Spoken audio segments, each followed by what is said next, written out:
Simon Dixon here, and welcome to episode 47 of Bitcoin Hard Talk. I am delighted to have a very special guest here with me today, Saifedean Ammous, the author of the Bitcoin Standard, the Fiat Standard, and the fundamental principles in economics. Bitcoin Standard was really a book that brought so many people and so many influential people into Bitcoin. In fact, I recently saw on a Tucker Carlson interview with Thomas Messi that he actually read the Bitcoin Standard, and that led to the introduction of an End the Fed bill, which is a live bill in Congress or in US politics right now. That was because he read the book, The Bitcoin Standard, that Saifedean Ammous wrote. And it's about 80% economics and 20% Bitcoin. But I've been trying to tell people that Bitcoin has always been economics, it's always been geopolitical, and it's always been a resistance movement against central banking from the start, and an exit for everybody. And so with that in mind, I want to cover three things with Saifedean today. The first thing I want to cover is really the role of central banks in driving us into war, and what that would look like if we didn't have central banks that can fund all these atrocities. Some people may not know, which I find absolutely ironic as well, is that Saifedean is a Palestinian economist. And given everything that we're experiencing right now, I've been very vocal about the future of the role of Israel in all politics around the world, and what's happening in America, what's happening in Palestine, and the absolute humanitarian crisis, genocide, and atrocities that we're experiencing in Palestine right now that's being glossed over. I want people to understand a bit more about, from somebody that's been brought up in the West Bank and understands economics and understands the impacts of all this stuff. And then finally, I want to try it back to Bitcoin because at the end of the day, there's so much atrocities that the fiat currency world is driving us into right now that we all need some hope. And Bitcoin seems to be the only thing that gives me hope right now.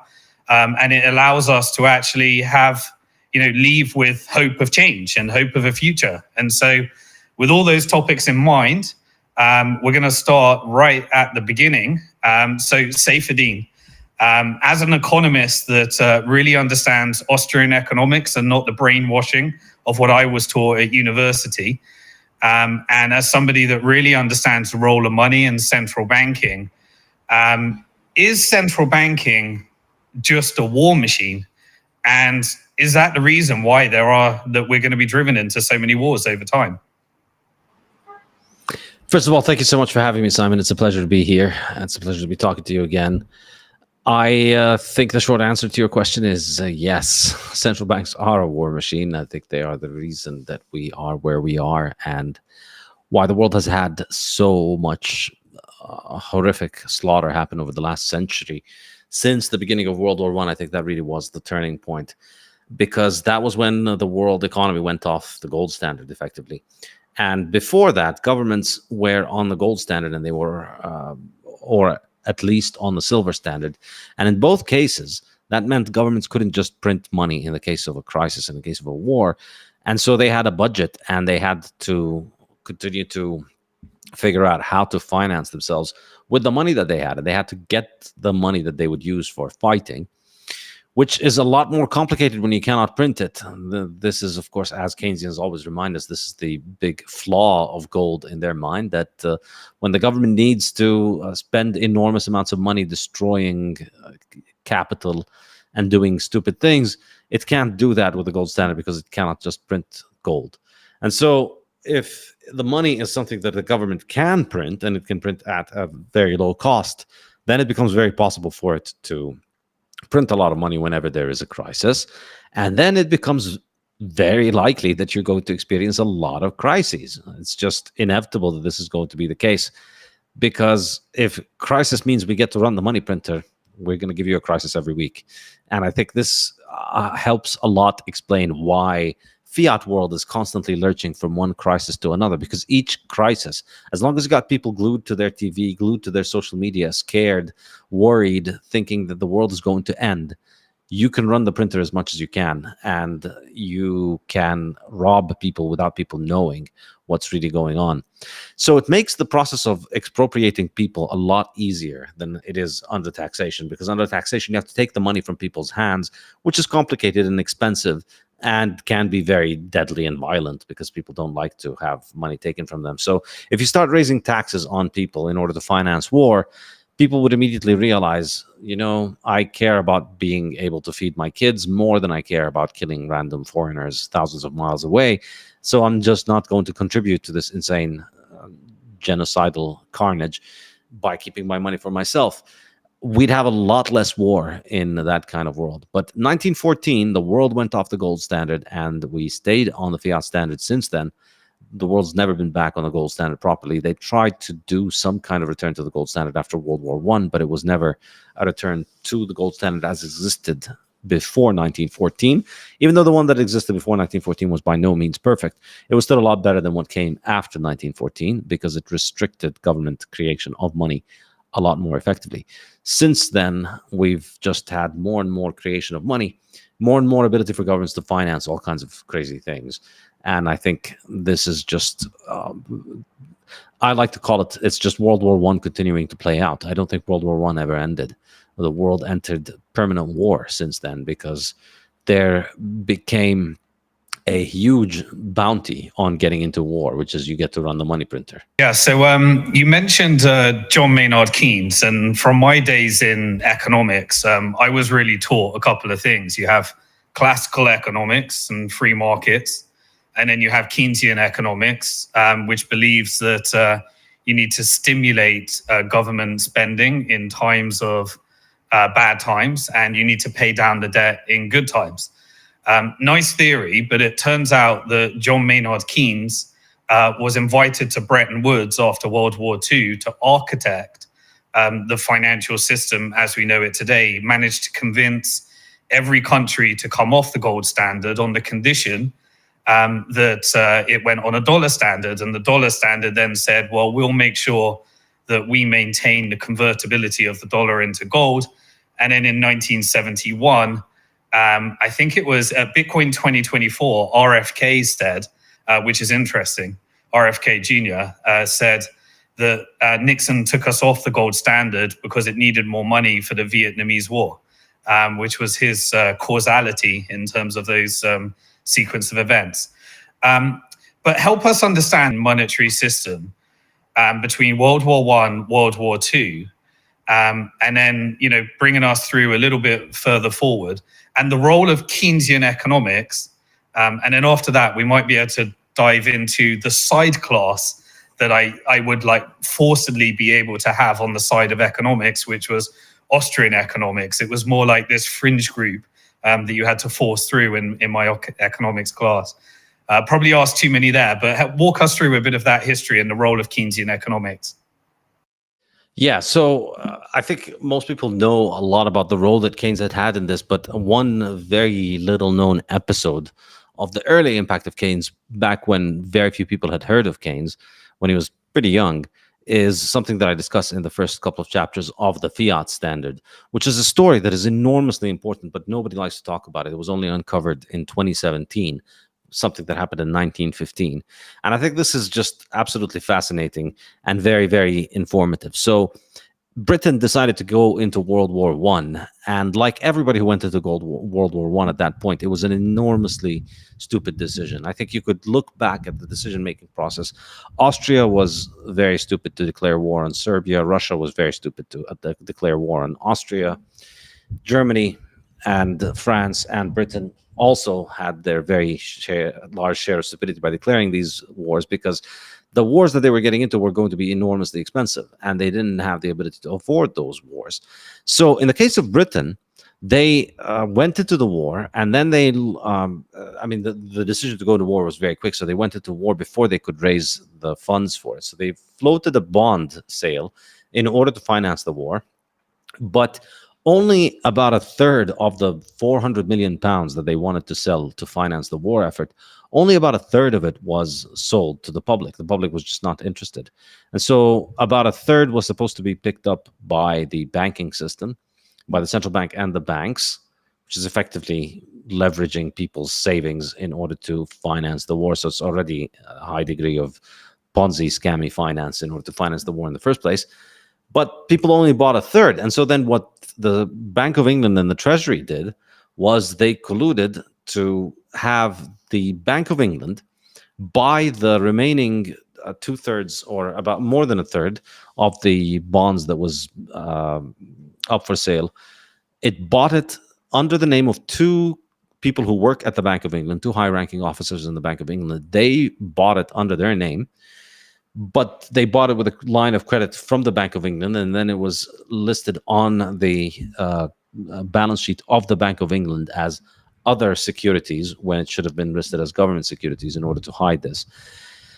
And with that, that's how they financed the war. Now, Simon, quick quiz. What would you expect would happen if the central bank went and just created a whole bunch of money from nowhere and used it to buy a bunch of bonds, and then that was credited onto the balance sheet of the government, and the government went out and spent that money in order to finance its war effort? What's likely to happen to the value of the pound in that case? It's going to decline, and that would also be the case and that would be reflected in an increase in prices. And so during World War I, Britain started to see rises in prices for the first time in about a century since the Napoleonic Wars, when they did something similar. But the difference wasn't the Napoleonic Wars. When it ended, they went back to the gold standard. So this is how the original sin of fiat happened. And I just keep talking about this story, but very, very few people know about it. But this is really the original sin of fiat, because this is how they financed World War I from day one through effectively inflation. And the Russians did something similar. The Russians went off the gold standard. The Tsar went off the gold standard in order to finance the war effort. And Germany went off the gold standard. France, everybody went off the gold standard because everybody was printing money to finance the war.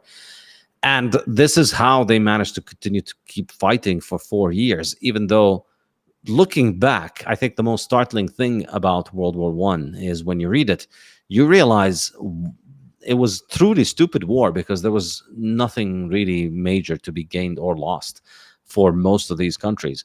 So initially the conflict was between Serbia and Austria. Nothing could happen between Serbia and Austria that would justify the price that England paid for that war, or the price that Russia paid for that war, or the price that France paid for that war. There's no way that if you asked the English people before the war, here's how much money and how many people need to die for a war that's going to result in the removal of the Kaiser of Germany and the Emperor of Austria and the Tsar of Russia, and a bunch of changes in borders that are imperceptible for the vast majority of English people. If you ask them, would this be worth fighting for? Would this be worth all of the money and all the lives that you're going to give? I would say 99% at least would say no. We don't care. We wouldn't want to sacrifice for that.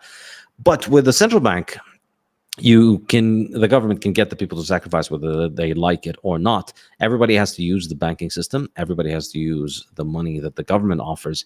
And so the value of the money continues to decline, and the value of the work that people earn is continuously expropriated in order to finance the war and finance the carnage. So that's how it started. That's the original Keynesian sin, if you want, in 1915. And then after that, an important thing to understand is that when they suspended the redemption of gold in England, they never officially suspended the gold standard, but the government told the banks that they won't pay out gold, they will just pay out paper money instead. Nobody ever said that, hey, we figured out that the gold standard is not a good thing and we're going to replace the gold standard with something better. This was never, ever something that anybody proposed seriously. There was never a vote about whether people want to go off the gold standard before they did. When they went off the gold standard, they were told that they weren't going off the gold standard, that this is just war, and that the inflation that you see is just because of war and because of the evil foreigners. And it was never about the increase of the money supply. And we were going to go back to the gold standard. And when the war ended, everybody agreed that we need to go back to the gold standard. We have to go back to the gold standard, but they did not go back to the gold standard. You couldn't go back to redeeming your money from the Bank of England like you could before 1914. You could. They did something called the gold bullion standard in 1925 or so, and that allows you to redeem only the large gold bars, but not the small coins. So that means that a lot of people are not going to be able to muster all of the money needed in order to redeem for a big gold bar, because a big gold bar is enormously illiquid. It's very expensive to break it down, so you're going to be effectively stuck with your paper slave scrip. So effectively, they went off the gold standard in 1914, 1915, and never went back. And the reason for all of the economic problems that happened between World War I and World War II is because of this attempt to try and cheat the gold standard by saying we are on the gold standard, but we're actually not, but we still want to be printing money. Because they continued to try and enforce the gold standard at the previous rate, which existed before the war, even though the supply of pounds had increased enormously. And so it was unsustainable. People were constantly withdrawing gold from England and trying to ship it abroad, because England had remained on an inflationary, on a much more inflationary monetary standard. And so the way that they managed to solve that problem of the gold leaving Britain, and again, here what happens is, if you print a bunch of money and you refuse to set the price of gold where it clears of the market, and you insist on having the price of gold at the previous price that you had when you hadn't printed a lot of money, then effectively you are placing a discount on gold legally. You're telling people that your gold can only get you the old amount of paper, even though on the free market it would get you more paper. So what you're telling people is your gold is undervalued here. So what are people going to do with their gold? They're going to ship it abroad, because they can ship it to the US, buy US dollars in the US for their gold, and then exchange the US dollars for the British pound and have a larger quantity of pounds. So as long as the UK is undervaluing gold, it continues to bleed gold, unless it can get the US and the other countries to also undervalue their currencies next to gold. Then if everybody undervalues their currencies similarly, then there won't be an arbitrage opportunity. So effectively, the way that England got out of its mess was by exporting its mess to the US. So in the 1920s, the British central bankers leaned on the American central bankers to get them to create a bunch of inflation in order to effectively import British inflation. And that was what caused the boom of the 1920s, and that was what caused the crash of the 1930s. And that was the cause of the Great Depression. And so, a lot of Americans have a lot of reasons why they hate the British. If you don't hate them for this one, your hate doesn't really count. This is the really big one. Forget about all the War of Independence nastiness. They gave America the poison chalice of inflationary monetary policy when the American central bank was just new. It did the bidding of the British bankers and the British government by creating all of this inflation, which led to the Great Depression, which then, of course, was also global depression, because inflation was not just in Britain and the US, it was also a problem everywhere. And so once the British had successfully universalized the inflation problem through the 1920s and 30s, that also created a big incentive for all these governments to continue to become more and more belligerent, because they've got a money printer and they've figured out how to use that money printer. And then in the 1930s, because of the crash, they used the excuse of the crash to go off the gold standard formally, which is truly terrible intellectual sleight of hand, because they went off the gold standard in 1914 and they continued to suffer economic problems up until 1930, 1934. And at that point, they realized the problem is the gold standard. So then they go off the gold standard. But the problem was going off the gold standard in the first place. And so blaming the gold standard for the problems of going off the gold standard is really propaganda level brain damage. So that was the story between the two world wars. And that's how inflationism came back again in the 1930s after the World War I inflation. And that's how all of these governments around the world became massively armed in the 1930s, because they had a big money printer, and they started building armies, and they started becoming more belligerent, and they started getting in each other's noses, and they started having delusions of grandeur about, we have a money printer, we can do whatever we want. You see this kind of nationalism picks up, and these very totalitarian regimes become very powerful. And that, of course, leads to more and more conflict. And I think since World War II, we've also seen an enormous amount of conflict. The US government needs to continuously be engaged in a war, even though realistically, I don't think there is a single intelligent argument in support of any war that the US has launched since World War II, for sure. You could probably go back a lot earlier than that and say many of the US wars have no justification. But I don't think anybody could argue that any of the wars that happened after 1945 have any serious justification for them. The US was not threatened by any of these adversaries.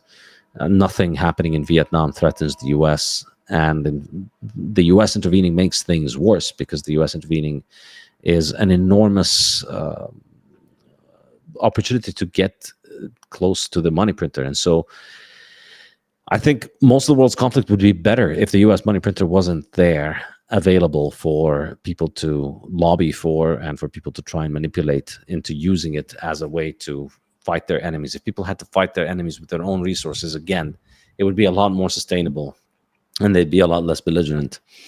But when they have access to the magical money printer of the US, then you see I think what's going on in Israel right now is a great advertisement of this. If you look at what's going on among Israeli politicians, they are high on the taste of blood in a very serious way, in the sense that they realize they're in a position where they can get anything they want from the US and from Britain and from Germany and from the world's richest countries almost, and the world's most advanced military technologies. They can have those things at their disposal because they control the political process in these countries. And so they are able to unleash the absolutely most gruesome forms of death with absolutely no accountability. As long as you're connected to the money printer, it doesn't matter. You can kill, torture, mass murder. You can, as you see, Israeli politicians celebrate the deaths of Palestinian children. There is a video of a minister in the Israeli government dancing at a wedding where they were singing a song about the Palestinian child they managed to burn. I've shared this on my Twitter. And this is before October 7th. This has always been the case.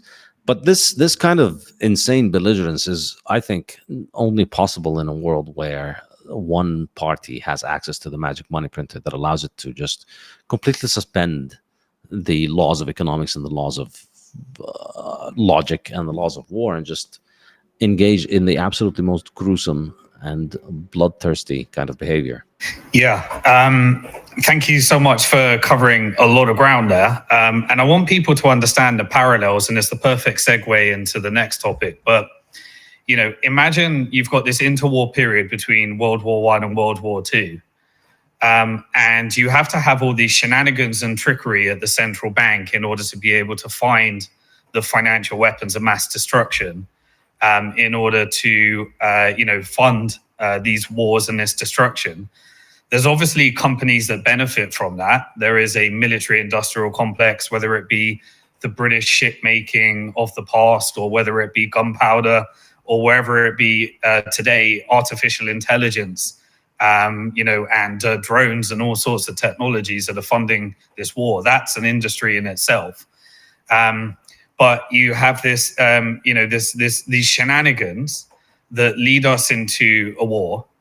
That then leads to this inflationary cycle. And then if you look at, what happened with Germany, firstly, you have power structures that change the checks and controls on these atrocities of the money printer. But then, Germany had to negotiate. The Treaty of Versailles comes along. The losing allies and the winning allies, they have to negotiate a deal.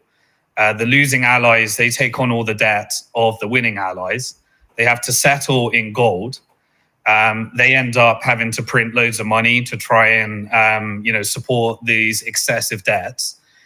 You end up in a bubble in the winning allies countries, and you end up with a hyperinflationary cycle in some of the losing allies, and in Germany as well.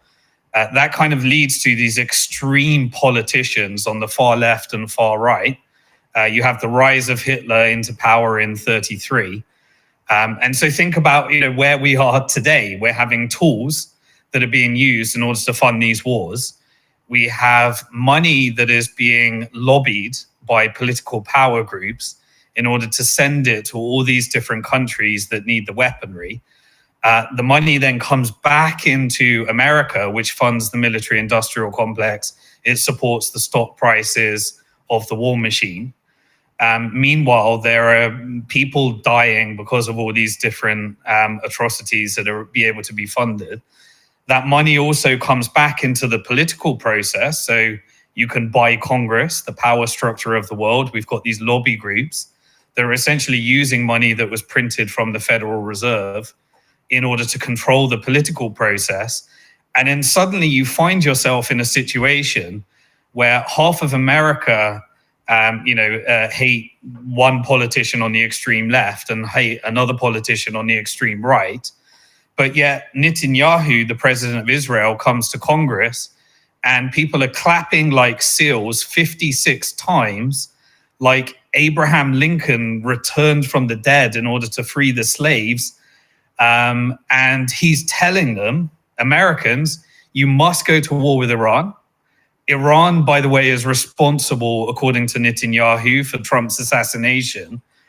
And meanwhile, there are people outside protesting that this war criminal, which if on the same week, UK announced, and UK is also a Zionist-controlled state that is subject to the same forces, but they announced that we have to actually listen to the International, Criminal Court and the ICJ and the ICC because he's been classified as a war criminal.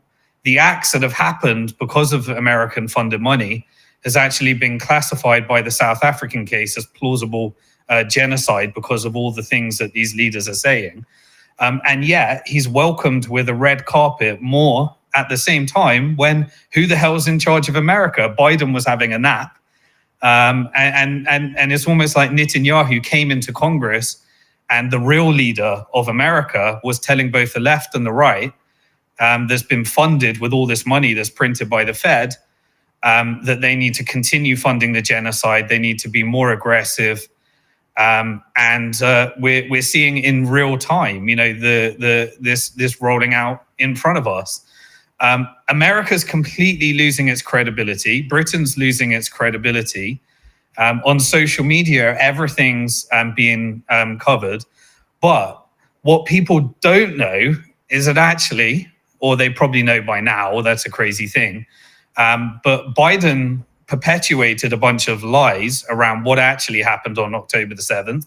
Sure, there were atrocities, but there were complete lies and complete fabrications. There were not 40 beheaded babies. The United Nations research has said that there is no evidence of systemic rape or any of these things that would justify it. And then people have to go back and look at history, and we find out that there was another abomination that happened in 1917. And that was that there was an Ottoman Empire in the Middle East, and Britain was deciding what its oil strategy was in the Middle East. And in 1917, decided that it would declare Palestine to Lord Rothschild. I got that wrong. It would declare Palestine to Lord Rothschild and support this entity called the Zionist entity. Obviously there were atrocities that came from World War II, like the Holocaust, but it turns out that that's been used in order to weaponize the Jewish faith and create this Zionist entity, create this state of Israel, which suddenly today leads to all these different things where we're told that we're meant to be in a battle between anti-Semitism and Islamophobia. literally, UK is in crisis over it right now because of these foreign entities that are manipulating politics. But when you really look back at it, you find out that Britain declared Palestine to the Zionist entity. There were these terrorist groups called Haganah that are now, because they got statehood, managed to turn it into Israel.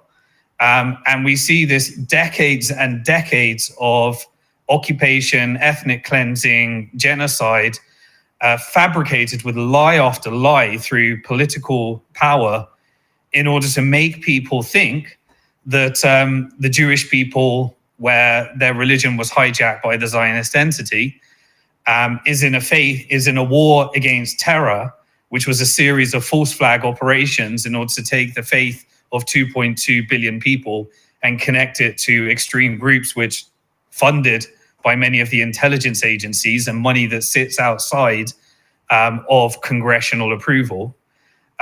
We see mass manipulation on a scale we've never seen before.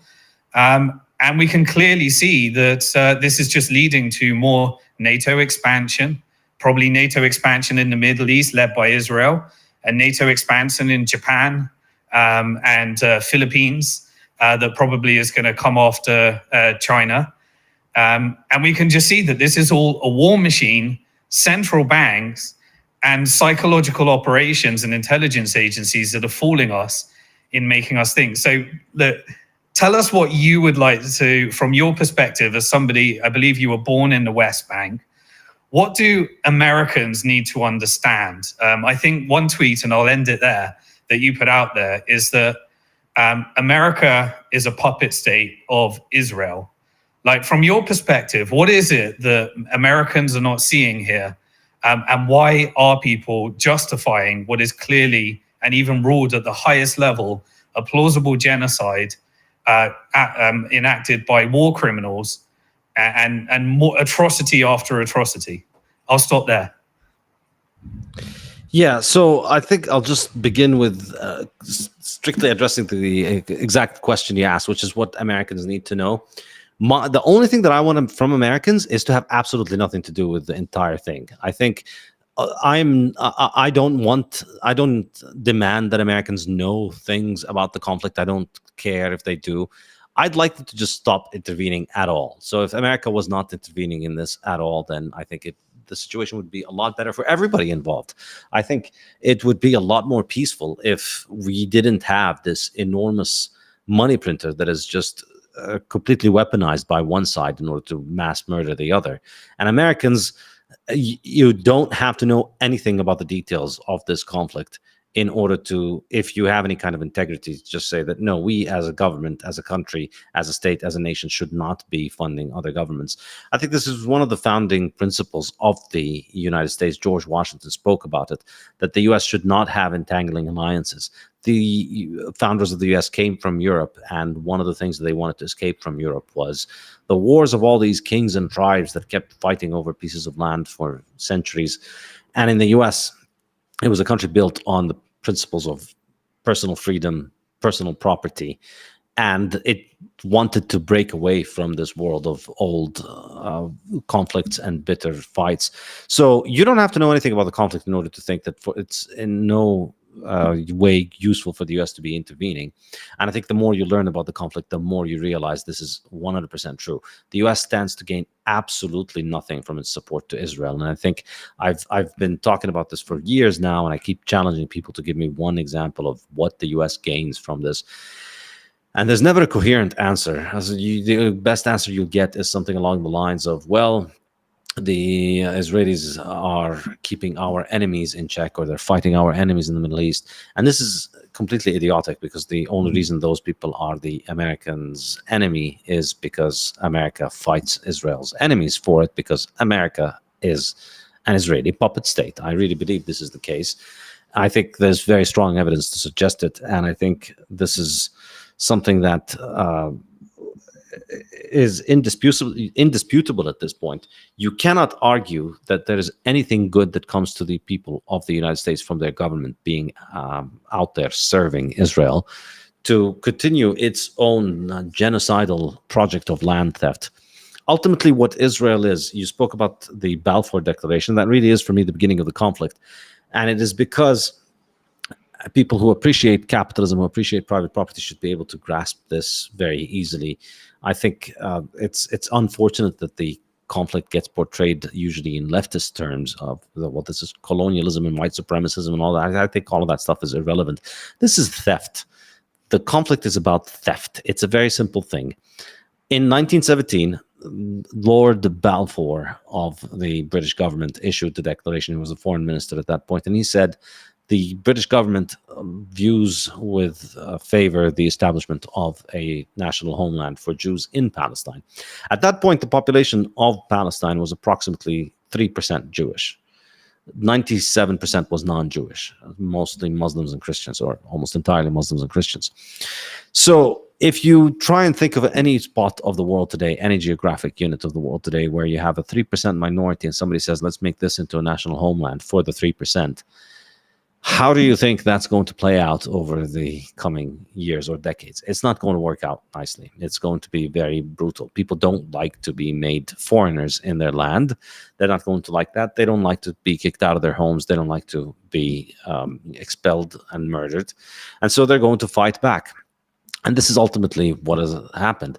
The British government needed to give the Balfour Declaration in World War I, and this is how it all ties into Fiat, which I think is it's tragic, but it's almost poetic in its in how it all in how Israel is so thoroughly a Fiat creation. The entirety of Israel is just a Fiat from day one, because I mean, the meaning of the word fiat is that it is just trying to impose reality on the ground by decree rather than by what natural order dictates. And that's exactly what was going on. You have a land where 97% of the population is not Jewish, and then by fiat, it needs to be made into a Jewish homeland. And that became the prime directive of the British Empire. And it's also fiat in a very real sense, because why were the British in the middle of a world war making promises about Palestine? Why? They've got bigger fish to fry. They're in a war with Germany and Austria and the Ottoman Empire. Why in particular would they care so much about Palestine? And why give the declaration specifically to Lord Rothschild, effectively probably the richest family in the world at that time? And the answer is, and you can read this on the Rothschild family's website, I think it's called the Rothschild Archive. On that website, they discussed the Balfour Declaration, and they say that part of the reason, or one of the motivations for it, was that the British wanted to get the Americans into the war. This is the other thing for British people, for American people who want to hate the British. You've got so many good reasons. Everybody in the world does. But, you know, I still love British people. I'll always credit the British people because they didn't buy the bonds of the World War One. This, for me, will always make British people great. But it's the British government that is just cancer. But in order to try and get the Americans into war, they promised Palestine to the Zionists because they thought that the Zionist movement had enough support among evangelical Christians and Americans that it would help help bring the U.S. into the war. And that is indeed what happened. It was, we'll give you Palestine if you can bring the U.S. into the war. And the U.S. had absolutely no good reason to interfere in World War I. Like any one of the belligerents in World War I, they have no reason to get into that war. And it quickly became clear to them that intervening in the war was not really helping things. They were used by their allies, exploited in order to subjugate the enemies in a way that was completely counterproductive, that led to the dynamic which led to World War II, which created all kinds of different catastrophes. So there was no point in the U.S. interfering in World War I. I think this is really the key thing.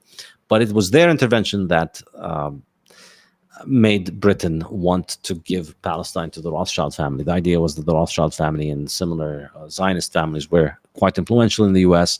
They would manage to sway U.S. public opinion in favor of war. And that was indeed what happened. So because the British were broke, because of fiat money, that's why they gave the Balfour Declaration. And then since then, from 1917, the British took over Palestine. And since then, they were working hard in order to try and turn Palestine into Jewish national homeland. So the other lands that they got, so the British also had Jordan, Egypt, the French had Lebanon, Syria. In all of those countries, the colonial powers who took over worked on developing a state to take over after they leave, or to build form for self-governance for the people that were there, except in Palestine, where the self-governance was going to be provided for people who weren't there, who were a very tiny minority. And so from the beginning, the British are formulating and helping the Zionists build state institutions and fighting the Palestinians and preventing them from doing that. They allowed the Zionist militias to arm these terrorist organizations that started targeting Palestinians and British people in the 1930s. And they fought the Palestinians and prevented the Palestinians from arming themselves and disarmed the Palestinians. The Palestinians launched the first Intifada, which was in 1936 to 1939. That was the biggest anti-colonial struggle of the interwar period. It was 3 years of bloody uprising against the British Army and the Jewish terrorist organizations. And at the end of it, the Palestinians were effectively disarmed. And that was really the true catastrophe for Palestine, was 1936 to 1939. 48 was the consequence of that. So by 1948, the Palestinians were disarmed, and the Zionists were being armed more and more, and they were importing more and more weapons from abroad. And of course, here, if you've been subjected to Israeli propaganda, you get the David versus Goliath idea that the Israelis were just this plucky little upstart nation of hardworking people surrounded by a sea of hostile monster barbarians, and miraculously the Israelis managed to somehow win. That's completely ridiculous. This was a heavily financed movement of socialists primarily, and funded by some extremely rich banks and extremely rich families from all over Europe and the US. They had an enormous amounts of resources. Their main shortage was people, because the majority of Jews didn't want to move to Palestine. The vast majority of Jews who were all over the world, they considered Judaism as a part of their identity, but they identified mainly with their countries. So even into the 1930s, the vast majority of Europeans, even after the rise of Hitler, they were not coming to Palestine. They were trying to go to the US or Canada or Australia, places that were more culturally similar to what they had lived in. So this was a heavily top-down process of funding coming from the rich Europeans, with weapons coming from the Soviet Union and from socialist movements across Europe, with enormous amounts of support from the British government. Lord Balfour, I think, really said it really well when he said in one of his remarks, this was, I think, in the 1920s, much later, after the Balfour Declaration was released, he said something along the lines of, it doesn't matter what the Palestinian people think. We, as Britain, are committed to Zionism, be it right or wrong. And that is something that is far more important than I forget the exact phrasing, than the thoughts or rights or beliefs or ideas of the local population. It doesn't matter. So you're destroying the basis of society, which is private property, based on the vision of a bunch of people sitting in London deciding that this should be for that. So if you do this anywhere in the world, you're going to result in conflict. And then effectively what happened in 1947 and 1948 was the mass theft of Palestinian land by the Zionist terrorist groups that had been building up weapons. And 1947, they targeted the British with a lot of terrorism to leave. I mean, the British had built up the foundations of the Zionist state, but then the Zionists wanted them to leave so that they could have the country and so that they could expel the Palestinians, which was difficult for them to do when the British were there. And so they kept working on expelling the Palestinians and began the true systematic expulsion in 1947. Go to villages and bombard the villages, or massacre an entire village and then tell the other villages that were coming. And it was a systematic genocidal policy of clearing land. They had clear maps of what they were doing. They targeted the right properties they needed to target in order to, or the right villages and towns, in order to achieve territorial contiguity between their colonies. I think the most important fact to know, perhaps, about the Palestinian conflict is that in 1945, the British did a very thorough survey of the land of Palestine. And they found that the Jewish National Fund, which owned most of the land that was being used, that would later on become land for the state, and all the Jewish settlers. They owned something along the lines of 5.6% of the land of Palestine. Something like 45% of the land was not privately owned. It was like public land, which is mainly the desert in the south, even though that, by some definitions, you could say that it is owned by the tribes that control different regions. But even if you take that as being publicly owned, then within the private land, there was only about 10.5% of the land that was owned by Jewish settlers, and something like 89.5% was owned by people who weren't Jewish. So this is still 1945, after almost 30 years of the Balfour Declaration, after millions of dollars in financing to build militias and terrorist organizations and massacre Palestinians and kick them out, to after all of the incentives that are being provided for Jews all over the world to try and migrate to Palestine when many of them didn't want to, you still were at a point where only 5% of the land was Jewish owned, and the vast majority was not Jewish owned.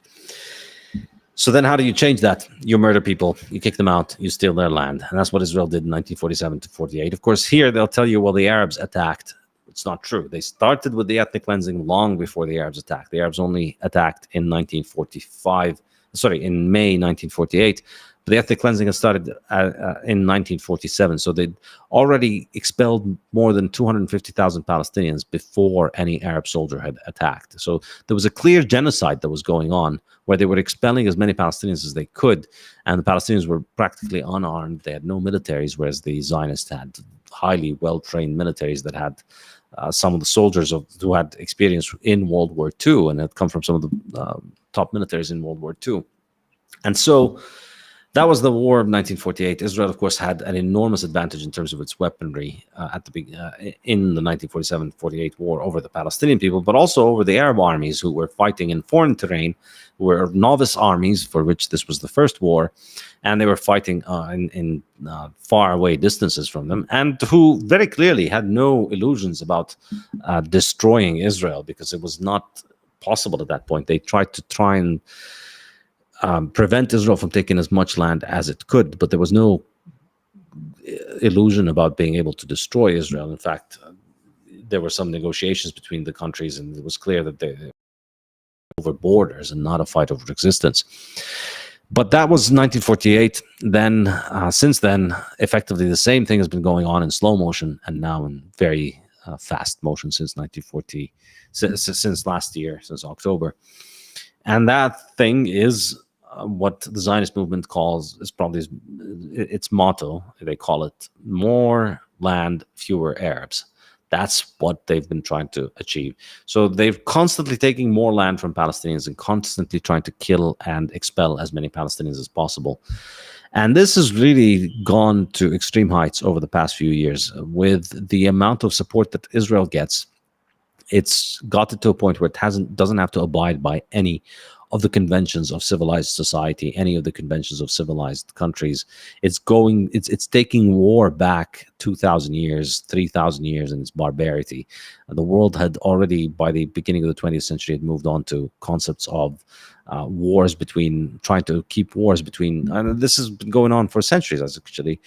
Europeans had developed laws of war wherein you don't target civilians, you keep war to fighting combatants. And it isn't just Europeans. I mean, in Islam, this stuff has been mentioned in the Quran for 1400 years, that you shouldn't be attacking civilians and so on. But historically, you see that as humans advance, as we become more and more civilized, we become more civilized in our conduct of war. But now Israel is just completely destroying this because they're going completely nuts. So this is my kind of overall background on the conflict. Now, on the question of why is the U.S. a puppet state, I think, yes, the U.S. is indeed an Israeli puppet state. I said the first reason, which is that it has no interest in the Middle East whatsoever. This notion that they're doing all of this stuff for the oil is idiotic. Anybody who believes this is not a serious grown adult. Because if you look at people in Ecuador, in Switzerland, in Kenya, in Thailand, they all managed to put oil in their car engines without having to launch wars in the Middle East. They just buy the oil on the market And guess who else has to buy oil from their gas station, which buys it from the distributor, which buys it on the global markets, like everybody else? The Americans, who are suckered into sending all of their wealth to fight these wars, thinking that somehow they're going to be getting oil out of this. It's so idiotic. And if you're one of the people who thinks the US is getting oil out of any of those wars, I congratulate you on your level of stupidity, which really is good punishment for having the level of depravity of thinking that it would be a good thing to go around killing people in order to take the literal scum of the earth, a very cheap material that goes into our machines that's very cheap to produce and ship all over the world. You don't need to fight wars over oil. There's an enormous liquid market of oil all over the world. And anybody anywhere can buy oil. It's very difficult it's almost impossible unless you can impose a physical embargo on a physical location. It's not possible to freeze somebody out from the market of gold for oil, because there's just production of oil happens all over the world, and you'll always find somebody who's willing to sell you some oil. So the US has no interest in being in any of that for the sake of oil. And I think, the beautiful irony of Americans who thought, yeah, we're going to go to Iraq and we're going to get the oil, and then they found that their oil prices shot up after the war in Iraq. The barrel of oil got to $140 in 2008. Where's all the free oil that they promised you? I mean, if that doesn't get you to ask questions, then you are beyond saving. The reality of the matter is that you don't get free oil. Countries are not piñatas where you smash them and then you just get to take their stuff. In order to produce oil, there needs to be security. There needs to be an enormous division of labor and an enormous amount of capital in order to create economic production. And for that, you need peace. And when you go and you fight wars, you are destroying their ability to produce oil. But more importantly, you're destroying your currency to finance the stupid war for which there's no reason. And that is only going to be done with inflation. And so the way that that's going to translate to you practically is that prices are going to go up for you. So that's the only thing that you get from this idiotic idea that we need to go on these adventures in those countries to get our oil. You don't. America has absolutely no interest in any of the wars of the Middle East. If tomorrow Al-Qaeda was to take over the entire Middle East and control all of the oil production from Morocco to Afghanistan, it wouldn't matter. The US would still get its oil. Maybe it'll get it from the Middle East, maybe it'll get it from elsewhere, because what is Al-Qaeda going to do with all of that oil? What are they going to do? Smoke it? They're going to have to pump it out and sell it in order to pay their bills. That's what everybody who controls it's going to do. So whether it's Al-Qaeda or Israel or anyone who's going to control all of that region, the best and worst thing they can do with their oil is pump it out and sell it on the free market, which is what everybody else is going to be doing. So there's no reason for Israel to be interfering, for the US to be interfering in those wars. And if you look at why they got into the war in Iraq, and you look at what their policy has been after 9/11, it becomes very clear that what the war was about was Israel, taking out Israel's enemies. And the Israelis had worked on this through something called the Project of the New American Century. A bunch of Israelis pretending to be Americans in a think tank in Washington, D.C., came up with this idea that we need to have the U.S. secure the new American century. Of course, this is all of this stuff about hegemony and global empire and securing the U.S.'s place in the world is lies to deceive morons who believe in this kind of garbage. It means nothing. The idea that the US needs to go around smashing random countries in order to prove leadership or bring democracy is complete garbage. And if you believe that, you're an idiot. It's clearly the reason they wanted to take out those countries was because those countries were hostile to Israel. And now we can see how this is the case. If Iraq, Syria, Libya were still around, they would probably be a lot more complicated to deal with than what Israel's having to deal with right now, as it carries out a genocide where it's trying to destroy the lives of 2.5 million people and just make them homeless. And so you can see why this is clearly in the benefits of Israel.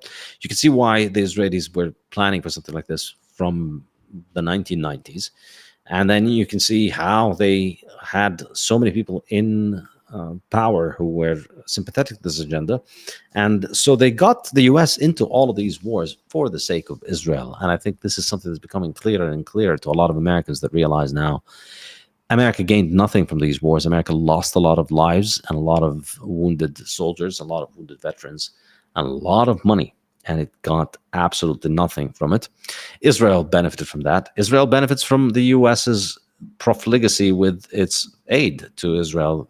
The US gives Israel billions of dollars every year. They gave them maybe, I think, 20, 30 billion dollars just over the last year during this war. This is completely insane, completely ridiculous, and there's absolutely no way that anybody can justify it. It's insane. Israel is not a poor country. It does not need aid. And the US gets absolutely nothing from financing this genocidal regime as it goes around murdering people. And we can see it through the influence of AIPAC. AIPAC effectively controls US politics. They brag about it. It's very difficult for any politician to oppose them. They take out all their opponents. And AIPAC is a one-issue political action committee, and that issue is Israel. It's a foreign agent. It's an agent of a foreign government, but it does not get to register as a foreign agent. Because again, if it registered as a foreign agent, it would be extremely limited in what it could do, and that would limit its effectiveness. And since it is very effective, it's managed to keep itself away from registering. But I think also you could look at the way that Congress behaves. I mean, there is more opposition to Israeli government policy in Israel, in the Israeli parliament, and in the Israeli cabinet than there is in the Congress. As you mentioned, all these prostitutes trotted out to clap like seals. Just complete servile relationship where there's absolutely no sense of anybody trying to talk or oppose any of what is going on. There is no sense of debate within the American Congress about whether we should be supporting this or we should be supporting that. And that's just clearly unhealthy, unnatural. It's not something that happens in random countries. This is not what an alliance looks like. An alliance is two countries that respect each other, that have a formal treaty on clear terms that say, if you go into a war with this country, we will enter the war. If you go into a war with that country, we will not enter the war, maybe. All kinds of terms for how those two countries manage the relationships. The US does not have a treaty with Israel. The US is not an ally of Israel. Israel has never fired a single bullet in any American war. The US has supported Israel in every war. It has troops on the ground in Gaza this year, and it has given Israel all the weapons that it needs. And effectively, America's wars are Israel's war. America has no reason to be fighting most of its wars that it's been fighting recently, but it does so for the sake of Israel. But I think the most obvious and completely irrefutable proof that America is an Israeli puppet state is the USS Liberty. I think the attack on the USS Liberty truly is something that is amazing. And I'd say 90% of Americans have never heard of it. At this point, I think if you conducted a poll, I would be shocked if more than 10% of Americans had even heard of it. But this was in 1967, where Israel attacked for more than an hour a clearly marked U.S. boat called the USS Liberty, with a couple of hundred sailors on it. And they destroyed it, and they tried to get it sunk. They tried to sink. They shelled it with artillery. They shelled it with aerial bombardment. And they kept on trying to sink it, but then they failed at sinking it because they hit the communications so that they couldn't send a distress signal out. One of the people on board managed to get a signal out, and then another American boat headed to the location, at which point the Israelis had to stop their attack. And they couldn't sink the boat, but they killed 36, I think, sailors on it, and they wounded more than 100, I think, close to 200 sailors. So this was just broad daylight, clear, sunny day on the Mediterranean, and there's absolutely no chance that they didn't know it. In fact, we have the recording of the Israeli pilots who were given the instructions to target this, and when they arrived at the scene, they saw the American flag. They knew that it was an American boat. They told Command Center, this is an American boat, and Command Center told them, yes, never mind, go ahead, hit it. And they did hit it. They knew that it was an American boat. But why did they hit it? Well, I thought initially, I used to think that it was just a display of real power, that don't come near our country. And if you come near our country, we take out your soldiers. And we can take out your soldiers and your military is run by a civilian leadership, and your civilian leadership are a bunch of prostitutes that we control, and therefore they're not going to do anything to us. So this was I thought it was just a message to the American military. I recently looked into it more deeply, and I think it's actually more likely that was not the point. I think this was an unintended effect of it. Of what actually happened is that this taught the U.S. military the idea that their civilian leadership is actually working for Israel, not for the U.S. military, to the point that Israel could literally kill American soldiers, and the American politicians will side with Israel against the American soldier. But I don't think that that was the point. This was happening during the 1967 war, and I think what was going on was that they were sinking it. The point was to implicate Egypt in the sinking of the boat, and then once the boat is gone, then there will be no survivors to report that it was Israel that shot the boat down, and then the U.S. would think that it was Egypt that did it, and then the U.S. would attack Egypt, and that's what Israel wanted to do. Now, the boat didn't sink, so we have survivors, and they reported it. But the thing has been just completely covered up and forgotten in America. It's absolutely astonishing. So ask yourself, if you heard about a country that has its soldiers attacked by another country, and then nothing happens, nothing. There's no angry phone call from your president to the other president. There's no strain in diplomatic ties. In fact, your Congress spends the next day celebrating the victory of Israel in the 6-day war. What kind of relationship is that? It's very, very, very clearly a relationship of suzerainty. It's just a puppet state. That's what the U.S. is. Yeah, thank you so much for doing that. And I did a deep dive into so many of these different operations and the way that they were presented versus the impact they had. And then you look at the evidence and the whitewashing of evidence, and you do see a repeatable pattern, which is that Israel is willing to engage in atrocious acts and that lead to the death of their allies, and then completely whitewash and change the story in order to incentivize another type of action. And we've seen this time and time again, and we could go into so many of them. But anyone that goes down this rabbit hole, you'll suddenly enter into a world where you look back at the decades and decades of wars and experiences that have happened, the destabilizations of regions, the coup d'etats, the overthrow of government in the name of exporting democracy, and all of the regime changes that we've seen time and time again. You start to see this repeatable pattern. And that's why I want Bitcoiners to get this. Because at the end of the day, this whole conflict, and there's so much more you can go into, that it is a Bitcoin story. It's one of property rights, and it's one of inflation, and it's just the basic story of how war is actually funded.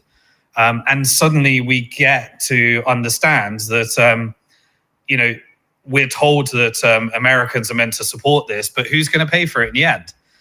Well, it's going to be more wealth inequality. It's going to be more inflation. It's going to be more money printing. And we're at a stage right now where the wealth inequality in America is driving record levels of homelessness. It's driving the types of human behaviors where people can't even afford to have children anymore. So there's demographic crisis. And then you bring that back to some of the wars. And so I want to cover one more topic, but I also want everyone to just appreciate where we are right now on the stage. So America's being told that it needs to go to war with Iran. We're in a situation right now where Iran is going to be retaliating in Israel. That's something that, following the rules of engagement, Article 51 has been enabled, and there's going to be a retaliation. But because of the sanctions of Iran and Russia, you're ending up with this new alternative bloc being created where, oil needs to be sold in order to subsidize the economic damage of these sanctions. And so you've driven this global north and global south region. You've got the dollar that's now trying to be competed with all of these really shitty currencies being put together through BRICS. But now they're all doing trade together And Iran, Russia, and China have no choice but to, do trade with each other and combat these financial sanctions. And so we're literally on the verge of what looks very similar to the environment pre-World War I and pre-World War II, where we're going to have about $10 trillion of government debt on the Federal Reserve balance sheet. You've got governments that have got bigger and bigger and bigger. Wealth inequality is driving extreme left, extreme right behavior. You've got inflation that's causing all of this wealth inequality. And now you're being given all these justifications with civil unrest that you should be going to war and that you're in a war for your freedom. And the only thing that we have in order to exit that is that you can own your own property, which is Bitcoin. You can spend your own property, which is Bitcoin. And you can combat the atrocities of this proof of weapons network that seems to have banks as miners and lobby groups as node operators, that's driving the world deeper and deeper into every country in the world doubling their NATO budget and doubling their military budget. And so we're at a very, very, dangerous time. America's already energy independent. You've got your own oil at the moment. Some of those reserves are being depleted. And you've got all your foreign bases in the Middle East. And now this is all being disrupted because there's this one country, Israel, that's got this illegal nuclear weapon that is undeclared as per the rules. And it wants to be the sole nuclear power in the Middle East to create all these corridors, and went on United Nations and said, here's the map of the Greater Israel Project that involves Jordan, parts of Syria, parts of Iraq, parts of Egypt. There is no West Bank, there is no Palestine. And this was before October the 7th. So I know you could go down, we could talk a whole lot more about that, but I want to end on one subject as well, which is just really the hope. So it seems like Israel is a creation of the fiat currency proof of weapon network and central banking. Is there possible that countries can take the story of what El Salvador has done?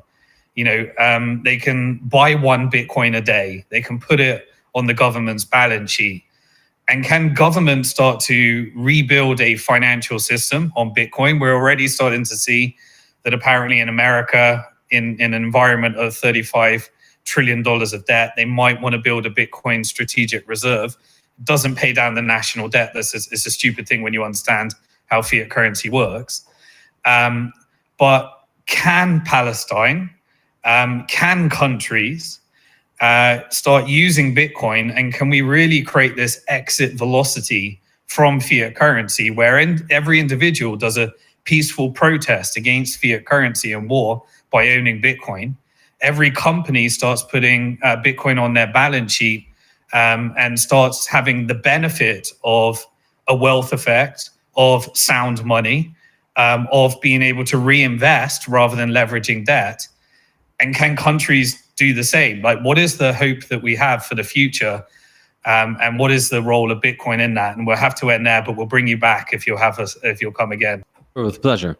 I think the key thing for Bitcoin is that it robs the money printer of the ability to rob you. And this functions on an individual level. And that's the best thing about it, is that you don't need to get the world to adopt Bitcoin in order for you to be able to use Bitcoin. So Bitcoin has now achieved a level of liquidity where you can pretty much get Bitcoin for cash anywhere in the world, and you're able to sell and buy large quantities of Bitcoin pretty much anywhere in the world. And I think this is enormously significant because it means that you can keep your wealth, your savings in Bitcoin, and that would then protect you personally from being robbed in order to finance this. So if you are the kind of person who has a conscience, if you don't like to be implicated in the murder of innocent people, if you don't like to spend your wealth, the money that you work for, on murdering children, then Bitcoin is for you. Bitcoin provides you a way to clear your conscience out of that, because you are able to just have your wealth remain with you because you save it in a form of money that can't be debased. And so the debasers need to go leech on some other people other than you. So this is the first thing on an individual level. And then I think as more and more people adopt it, you compromise and take away the ability of the money printer to continue to operate. And I think this is really the hope here.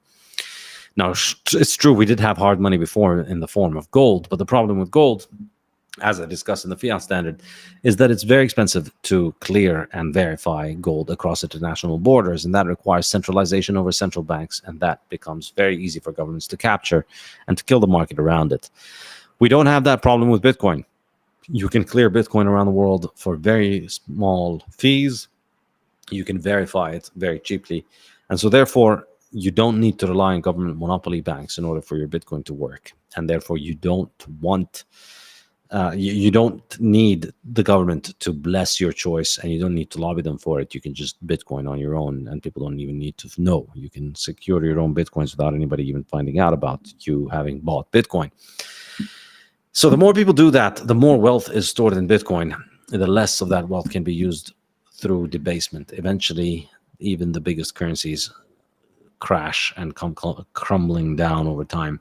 And that really is the promise. I think as individuals become better able to secure their own wealth, they will become a lot more rational in how they behave. They will become a lot more civilized in how they behave, because they will want to look out for their own interest. And Bitcoin aligns people's incentives with one another, because you start seeing that there's just no way of cheating the system by trying to make Bitcoin. So instead of dedicating your time and effort in order to cheating the system and trying to create more Bitcoin or more money in order to rob others of their purchasing power, you start dedicating your time and effort to productive activities, because that's the best long-term strategy for stacking Bitcoin. So that for me is the long-term hope for humanity, that as we switch onto a Bitcoin standard, we become rational, calculating people who figure out that being productive and peaceful is the best thing to do to increase your balance of sats over time.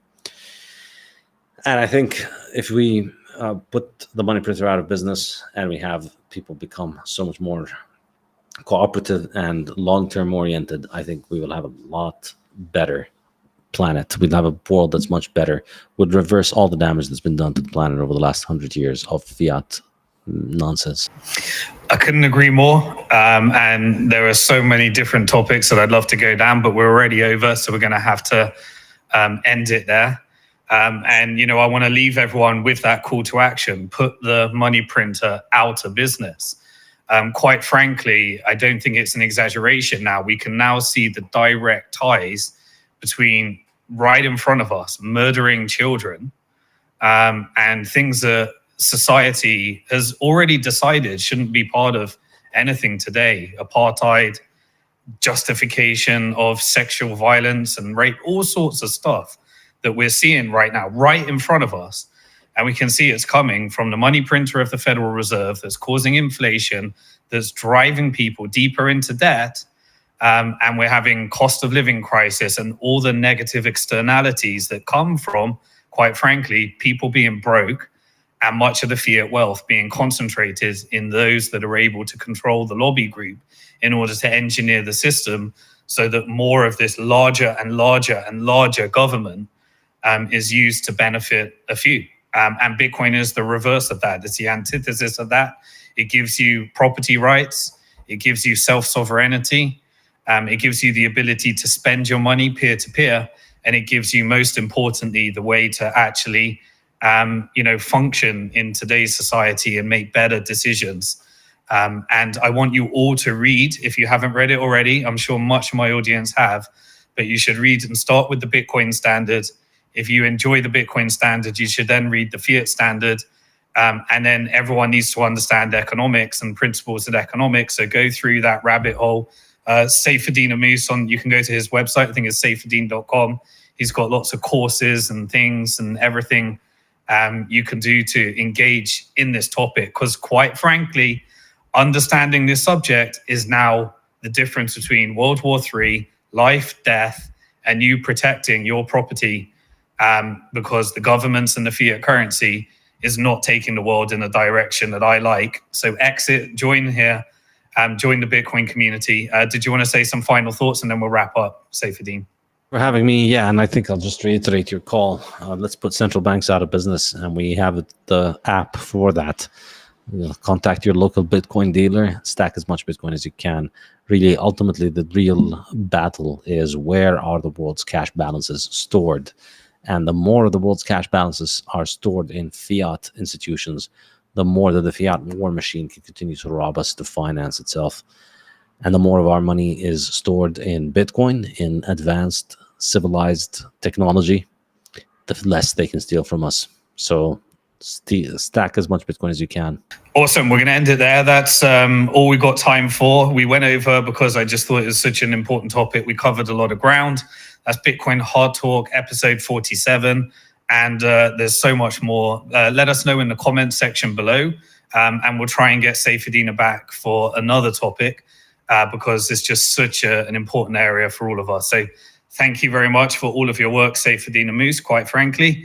Your book and everything, the work that you're doing, it is a team effort, but you've had a big impact in the Bitcoin community. And thank you for all the work that you have done. And I can't wait to see a free Palestine. This is not a left thing or a right thing. This is a free market thing. This is property rights.